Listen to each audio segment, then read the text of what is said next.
This is Agriculture Today, and I'm Samantha Bennett with the K-State Radio Network. Kansas Farm Service Agency State Director Dennis McKinney begins today's show with a FSA update, where he shares information on Grassland CRP, the triggering of the Livestock Forage Disaster Program, and a deadline extension for the Emergency Assistance for Livestock, Honeybees, and Farm-Raised Fish Program. We continue today's show with information on farmers accelerating research and material science. Tim Dawsey, Director for the National Insitute for Materials Advancement at Pittsburg State University, shares with us information on the creation of this multi-university program that connects scientists with farmers and ranchers in order to create solutions for their biggest day-to-day challenges. We conclude today's show with this week's Beef Cattle Institute's Ask the Experts. This week, Brad White, Brian Lubbers, and Bob Larson answer a listener's question on understanding the difference between modified live and killed vaccines. That and more is coming up ahead on Agriculture Today.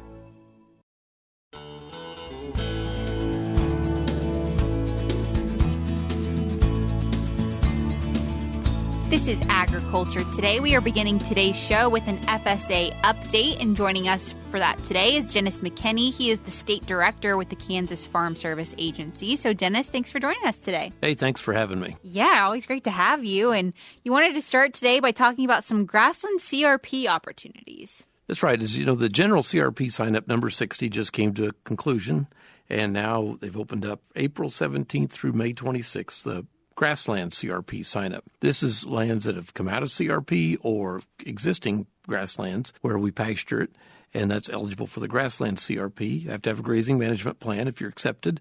It's done both to allow grazing but also to enhance wildlife habitat, especially in some of the priority areas like where we have the lesser prairie chicken. They're on the threatened species. They're listed as threatened. But that's a program designed to enhance grasslands. It really shows that we can have production and meet our wildlife habitat goals, our conservation goals, both in the same location. We have smart ways of doing that. And like I said, we have good producers out there. I urge producers, take a look at it. If you're unsure, try a small acreage for the first year, see how you like it. And if you like it, you can expand into it later on. It's a good risk management tool. It helps manage both price risk and weather risk, like we're now in most of Kansas with the drought. We have D3 and D4 drought over a large part of Kansas right now. And Grassland CRP is a good way to help manage that kind of risk. Absolutely. A great reminder that those things aren't mutually exclusive. Production as well as conservation, they can both coexist. That's right. We've proven that. Kansas is the third largest state as far as CRP of all kinds. And we've proven that since 1986 over and over, that we've both enhanced production and habitat and conservation at the same time. And quite frankly, when we start using those CRP acres to get us through drought, it's been extremely beneficial. Kind of reminds you of the instructions, in the old biblical story about Joseph being told, hey, store up 7 years in your barns because we're going to have 7 years of drought. It's kind of the principle of CRP here. We've relied on it an awful lot in the last couple of years. You mentioned drought there, and it's making me think now of another program that's been triggered as of lately, and that's the LFP program, right? Right. We'd already triggered on small grains grazing across most of Kansas for the grazing that was lost over the fall and the winter. And now we've triggered, at this point right now, triggering on a lot of the grasslands in Kansas, improved grasses as well as native grass. We triggered on about 76 counties on the small grains long season, and probably 67 counties, I think I counted, that's just on native pasture, as well as in those counties we've triggered on improved grasses and some of the other types of grasses that we list that producers enter. So we've triggered that. We don't have our payments rates yet, so it'll be a while before we can start making those payments, but you can apply. And our offices would prefer, if you're in a county where we've triggered on both small grains grazing and on grasses for the summer, they'd prefer to do both applications at the same time. So we'll need your head counts, your cattle inventories to verify that you had the grass, you had the cattle, and you had the risk in this land. And they'll ask you for your, what we call the 855s. They'll ask you to fill out these forms, have signed by your landowners to verify you have the lease on that ground. So there's no dispute over that. And we'll ask you to, make sure that grass is certified with the office and you've filled out all your payment eligibility forms. So you'll be asked to provide all that. Most of our producers have done it before. They already have a head start on it. It won't be that difficult. But just be ready. Our offices would like to do both at the same time. We can take the applications, and then when the payment rate is set and the funding's in place, we can make those payments. Extremely beneficial program as far as helping us manage the risk of the drought, helping us hold our cow herds together. As I've said before, back in the 2011, 12, 13 drought, there were over 1 million cows marketed out of Texas, Kansas, and Oklahoma, which had a big impact not just on our producers but on consumers as well. If we can stabilize that food supply, it's good for consumers as well as these producers. Again, we know we don't want to remove all risk from agriculture because then capitalist markets don't work like they should. But in this case, we can moderate that risk. It's good for producers and the consumers, and we hold those cow herds together and all those good genetics that our producers have built up. Like you said, a lot of these programs have triggered in over half of the counties across just our state alone. Mm-hmm. Those are impactful numbers. It is. As I've looked at the drought monitor, it's a little bit discouraging because I've noticed the drought's backed off in Oklahoma and Texas, Colorado, Nebraska, but it's really bullseyed right on southwest Kansas, goes up into northwest Kansas, and then there's a string of D3 and D4 drought, basically follows Highway 160, clear over to Montgomery County, and gets up into some of our biggest grasslands in Butler County, Greenwood County, all those counties there, and a lot of those counties in the Flint Hills. So it's a big impact. Hopefully, tell people keep praying. It should start raining one of these days, and this grass will come back. Absolutely. A lot of folks were grateful for the little bit of precipitation they received this past weekend, so that was good for right. Sure. I heard rain gauge reports from 3/4 of an inch. Friends around McPherson said that 1.5 inches. We had about 1.5 inches of sprinkles at my place, but some of our wheat that was blue is now turning brown. We're trying to keep a good attitude, though. It's not the first time this happened. Probably won't be the last time. We'll work through it. We've mentioned some of the programs in the past, and we're talking about a lot of deadlines before with the ARC PLC contracts, and we've got the numbers in for all of those that were signed up for this year, right? Yeah, we had about, as we expected, right around 103,000 ARC PLC contracts get signed up in Kansas. Our producers waited a little later this year than normal because they were trying to decide, do I want to be in PLC or ARC CO? Most, I think, chose a big increase in ARC CO this year and a decrease in PLC, but they got it signed up, nearly all of our counties. I think maybe we had one that had to register, which went over the deadline a little bit, but all of our other service centers made the deadline. I'm really proud of our program technicians out there at the county. They do a great job working with producers, and it's sometimes government agencies don't have a real good reputation, how they work with their customers. Our FSA folks, I'm very proud of them. Especially when you think of a program as large as ARC PLC and all of the paperwork that goes into that. Right. And as we expected, we see the largest number of contracts down there in those good farming areas in Sumner and Sedgwick and Reno and up through that area. And then also northeast Kansas, up there, like right north of us here at Marshall and Brown and Atchison counties. Those areas have a lot of good farmland and a lot of ARC PLC contracts. We talked about the deadline for ARC PLC for quite a while, but now there's another deadline that's quickly approaching, these ELAP deadlines, something to be wary of. Yeah, our ELAP program that helps those producers in those drought-stricken areas where they had to haul water or haul cattle to the feed or haul feed into the cattle. I know we'd approved a couple thousand of those by February 1st, and there's been some more come in, and that deadline actually got extended to June 2nd, which I think is a good thing. It was a fairly new program. A lot of producers were not aware of it. Our offices had done a lot of outreach trying to make them aware. That's been extended June 2nd, so you can go ahead, get those notices, go talk to your county offices and get everything filed and get signed up for that program. You've got some extra time now. Also, a couple programs that are still in motion, ERP2 and then the Pandemic Assistance Revenue Program are still out there till June 2nd. Now that the tax deadline is by, your accountant will have some time. The one of most interest to Kansas producers that I point out because it will help some livestock producers is the PARP program, Pandemic Assistance Revenue Program. These two programs compare 2018-19 revenues, 2020 and 21. So if you had a decline in 20 and 21, they may help you. Most of our producers found 20 and 21 to be much better than 18 and 19. Didn't raise much wheat in 2018, and the prices weren't very good. We have a few people that will qualify. What I've noticed on PARP is we have several livestock producers who have qualified. Go to farmers.gov. There's a worksheet you can fill out. I'd say take that worksheet to your accountant. It's self-certifying. You need to be able to verify and understand you may get pulled for spot check. But fill out that worksheet with your revenues from those years and see if you qualify. But that worksheet's on farmers.gov. And now that your accountant has a little bit more time, sit down with them and see if you can work that out. The main burden will be on the producer to fill this one out. Absolutely. And you never know unless you try out with some of those worksheets like you just mentioned. That's right. And the other thing I'll mention on LFP, the Livestock Forage Program, there's a worksheet on farmers.gov. It's in fine print. You calculate your payment, and you take that times 60%. You calculate the dollars of loss, and you take that times 60%. So basically it's a 40% reduction. And then you reduce that another 5.7% under the budget sequestration law. So the total number you calculate, you'll get about 53% of that. when it's all said and done. But that's in fine print. So we have producers go through that worksheet and they get what was it Alan Greenspan called irrational exuberance over the payment they think they'll qualify for. And then when we apply the reductions that are made to make it fit our budget, they're somewhat disappointed. So just understand that when you fill that out, that's in fine print. Reading that fine print, really, really important. Right. And we're moving to more revenue-based programs on the farm program side, which helps us target, limited dollars to the producers who really need it the most, where we compare revenue changes from year to year and then target to those producers who had the biggest drop in revenue. So I think in the interest of taxpayers, that'll be more efficient.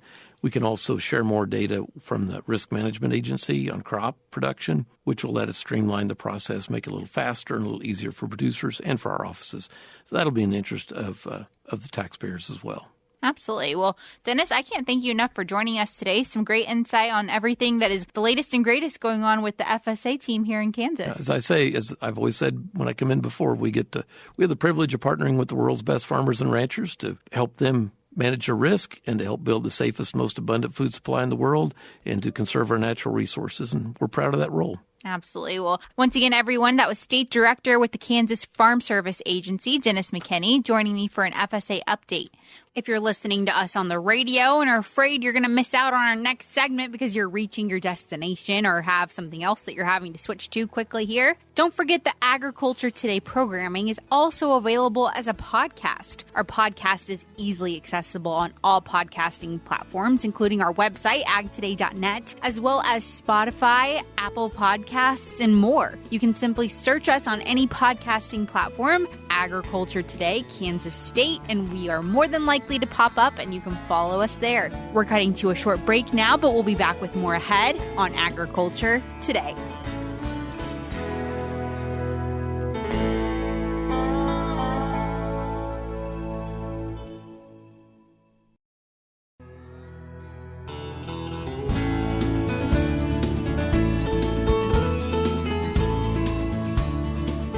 You're tuned back into Agriculture Today, and we are joined now by the Director for the National Insitute for Materials Advancement at Pittsburg State University. His name is Dr. Tim Dawsey, and he's joining us today to talk about this program that's a huge collaborative effort, really. It's called the Farmers Accelerating Research and Material Science Program, otherwise known as FARMS program, a great acronym.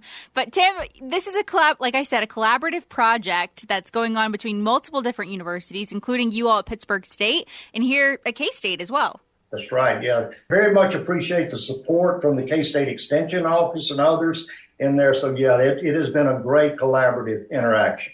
Absolutely. And I know we've said the name Farmers Accelerating Research and Material Science, but what really is this program? Well, it's really, I think we would call it a workshop. Typically in the past, Samantha, as you and I were talking earlier, it has been a day and a half long session when we bring scientists from actually all over the nation, from Virginia Tech, from Arizona State, from the K-State folks in here. KU last year was with us, Pitt State.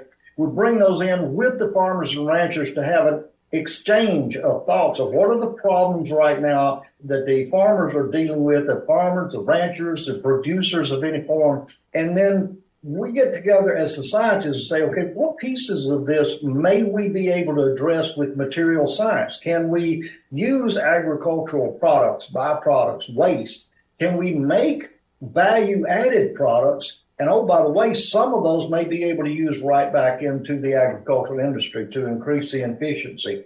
So this is really, it's more like a workshop, if you will. Now, we've changed the format a little this year, as I was telling you. Rather than it being a day and a half long session or the farmers having to take a day out of their time, if they're already attending the Four States Farm Show in May anyway, we're going to be right there. If they can just carve an hour out for us to come sit down with us, we got 1 hour session each day that we would really appreciate and love, and we think there'd be value added to the community, the agricultural community as a whole, if they would come spend some time and just share with us some of the thoughts of what's going on out there. And we then will take and digest that and try to come up with opportunities to improve the efficiency of the agricultural activities, I guess is the best way to say it. It really started, like you said, with this need that you saw for bio-based renewable materials to be reused in the agricultural sector. So this started in February of 2020, and I understand it was sparked between you and another researcher, right?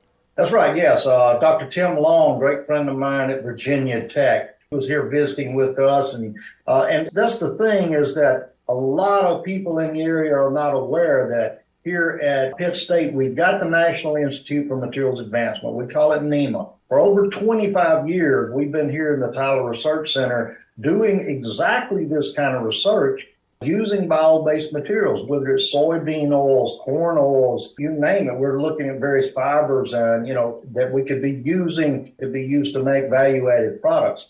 So when I was talking with Dr. Long from Virginia Tech, we said, we ought to put a workshop together. And that started in February of 2020. We had it, then COVID hit, then we came back and had the session last year in Parsons, and then we had a great snowstorm. So this time we're saying, okay, let's try to tie it with the farm show and make it as convenient as we can, so the farmers, the producers, are not having to take a whole day off. And if they can just give us an hour, it'll be amazing. That's really why you're visiting with me here today, is to really recruit those producers to come and speak with you all, because you need their input, really. That's what it's all about. And like I said, we are doing materials-based research right here. So we've got several $1 million that have come in from the U.S. Economic Development Administration, with the point being, and my argument for getting those funding, is that we've got this huge agricultural economy here.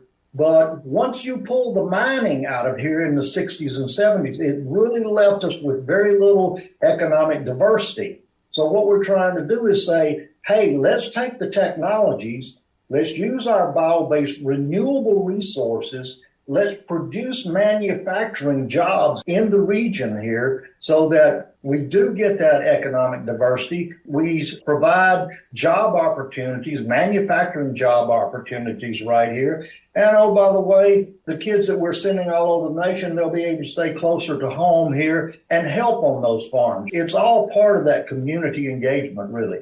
Absolutely. And it sounds like a win-win across the board in all of these areas when we're taking, these byproducts, waste products, if you want to call them, putting them back into the industry to help somehow one way or another. And then, like you said, building that community aspect of building jobs, building resources, things of that matter. That really is the whole intent, is to revitalize. We talk quite often about revitalizing Mid-America with our manufacturing base. This is a core competence we have here at Pitt State, and that's really why I've come into this role, to drive that. I mean, we've got one of the oldest plastics engineering technology programs in the nation, started in 1969. We've been doing bio-based polymers research, one of the leaders in the nation, not in the nation, in the world. I mean, we've been recognized all over the world for the research we're doing with renewable materials, agricultural products. And we've got a polymer chemistry program here. If you put all of that together, we've got the core competence. And so that's what we're really about, saying, hey, we've got the skill sets. Let's bring the students through it. Let's tie the agricultural piece into there. And as you said, Samantha, it's a win-win, really, for the community, for the students who are here that are wanting to stay home. And oh, by the way, the students that want to go all over the nation, they're still going to be recruited all over the nation, because the kids graduating out of these programs are absolutely in high demand.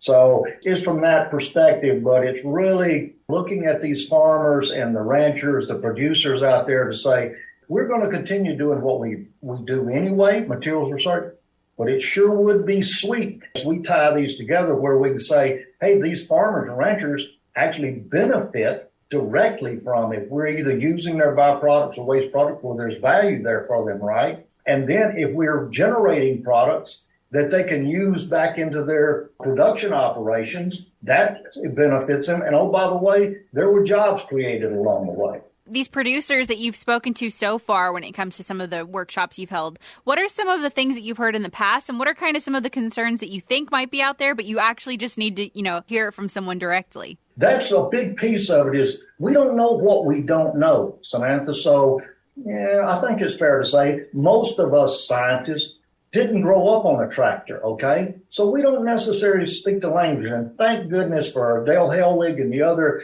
K-State Extension agents. They come in and sort of act as the interpreters for us to help us understand, what we're saying and what that means. But things like we talked about, can we look at hay bales? Are there ways to put materials around those to wrap the hay bales? It's something maybe that the animals can digest. Can we recycle the 5-gallon containers, that herbicides and whatever else come in there. Are there ways to look at that? Matter of fact, I was just meeting with the Southeast Kansas Recycling Center about exactly that topic. We're looking at hemp products, saying, okay, can we use those? Because we think that the time's coming when that is going to be industrial hemp. Now, I'm not talking about CBD oils and those kind of things. We're talking about industrial hemp fibers for composites. So we're looking for more ideas, and we're working on these things right now. Wonderful. Well, it sounds like innovation at its finest here, some of these ideas and groundbreaking science, to say the least. Like you said, that these students that get involved in this program will be able to help out with. Incredible opportunity for sure. And if listeners are tuning in and they want to learn more about this opportunity with the farm workshops or just what you have going on at NEMA and everything like that, where can they do that at? Well, I think there's a number of ways. Obviously, they could give us a call here at Pitt State. They could call me directly, 620-235-6549, or they can contact Dale Helwig or any of the K-State Extension agents in the region there will be able to help with that. And they can go online if they look for just search on Pitt State, Kansas Polymers, and that will bring you to the NEMA website. And other than that, if you're at the farm show, just walk in. There's no registration. There's no cost. Come in, grab a seat. So let me give you some of the dates and times on that, okay? So this will be at the Four States Farm Show. It'll be May 19th, 20th, and 21st. So that's Friday and Saturday, 19th to 20th. It's at 11 o'clock. On Sunday, the 21st, it will be at 1 o'clock. It's a 1-hour sessions. In there, the K-State Extension agents will be facilitating this and helping us with it. The scientists will be there mostly listening, but more than happy to engage with the discussions. I'd love to get some brainstorming going in there. But it's just a 1-hour session. If they would just give us that, that would be great. We will be in the Plaster Center on the Pitt State campus. So the Four States Farm Show, you'll be right there. It's just a matter of walking inside. It'll be air conditioned. Trying to make it as convenient as we can. Again, May 19th, 20th, and 21st, 11 o'clock on Friday and Saturday, and 1 o'clock on Sunday. Wonderful. Well, quite the opportunity indeed to engage with some incredible researchers as well as to offer some insight on some of the needs on the farm that you all have tuning in. So be sure to take advantage of that. And Tim, thank you so much for joining us again today. I really appreciate it. Thank you so much for the invitation, Samantha. We very much appreciate it. And come join us for the farm show. Absolutely. Once again, everyone, that was the director for the National Insitute for Materials Advancement at Pittsburg State University, Tim Dawsey, joining us to talk about the Farmers Accelerating Research and Materials Science Program. We'll be back with more ahead on Agriculture Today.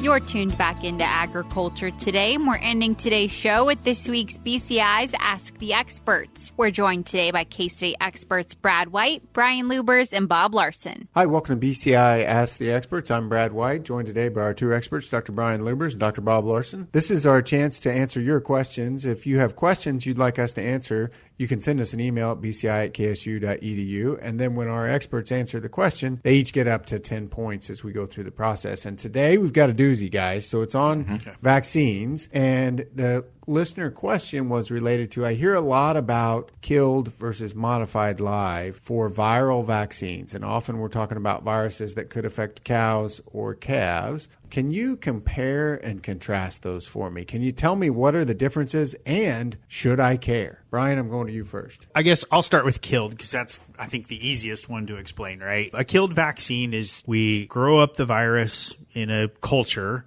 and then we kill it. There's a little more that happens to that, but a pretty simple explanation, right? And so in that vaccine is a whole piece of virus, right? And so when we process that and then we administer that as a vaccine, the animal's immune system is exposed to basically all the outside pieces of the virus, which is what normally happens when calf gets in a viral infection. They're exposed to that virus. It's just with a killed vaccine, the virus isn't replicating, so there's no chance it would cause that disease in the animal after vaccination. All right, Bob, I'm going to give Brian 7 points for his explanation. Tell us about modified lives. Yeah, and again, I want to emphasize that really what we're talking about for cattle are a couple of viral diseases such as IBR, BVD, BRSV. And the interesting thing, IBR and BVD can cause abortion in cows, and they can contribute to respiratory disease in calves. And so that's one of the reasons why we talk about those so much, is because it's an adult cow virus issue and it's a growing calf virus issue, and we vaccinate both those classes of cattle, reproducing cows and growing calves. And when you talk about a modified live vaccine, what you've done is, again, you start with the viruses, IBR or BVD. In the lab, they pass them through several passages so that they lose how bad they are. They lose their virulence. So they still are alive, and they can still reproduce in a cow or a calf, but they don't cause severe disease. And so that's why they're called a modified live. They're still alive, but they've been modified so they don't cause disease as much. So the positive is that's actually even closer to what really happens. And so you get a very similar immune response to what would happen if they had actually been exposed to the full dose of those viruses. And so you get a very typical and usually protective immune response to those. And that's kind of the advantages of the modified live. You may understand also that the disadvantage is, well, what if that animal's immunocompromised or doesn't respond well? Then we can have either lack of response or maybe we let the virus do more damage than it should have. So there's pluses and minuses to both of these technologies. So one of the reasons that I might, and I'm going to jump in on the listener said, why should I care? Well, there's some differences in handling and administration of these. So, Brian, tell us about handling of the killed. And Bob got 7 points for his answer, but you guys got to be quick on these handling ones. Yeah, so for killed vaccines, the big things are the virus is dead, but we want to keep that vaccine cool. But the kind of the advantage to a killed vaccine is it has a little better storage life, right? And so you often see killed vaccines in large multi-dose bottles. If you use some now and you didn't use it all up, you can put it in the refrigerator and you can use it a couple weeks later, finish it off or whatever. So there's some advantages there as far as handling. But in the field, you need to keep that vaccine cool. The other thing is it's not as sensitive to disinfectants that people might be using on their needles and stuff, which is one of the downsides to modified lives. 9 points for Brian, but he went over time, so he went back down to 8. Bob, you've got a shot, but it's got to be a quick, good answer. All right. So as you can imagine, a modified live is different than what Brian said in that this is the vaccines that come where 2 bottles. One has got the dried little pellet at the bottom, and then the other one is the liquid, and you reconstitute it, and they're usually smaller bottles because what you don't use up today or even this morning needs to be thrown out and you can't use it because in order for them to work, they need to stay alive. And so they're very sensitive to light. They're sensitive to disinfectants I might use, and they have a short shelf life once I've reconstituted them. Excellent. 9 points for Bob. Thanks for joining us today. And as always, if you send your listener questions, we'll try to put those on the air. Send them at bci@ksu.edu. Once again, those were K-State experts Brad White, Brian Lubbers, and Bob Larson. We'll be back with more tomorrow on Agriculture Today.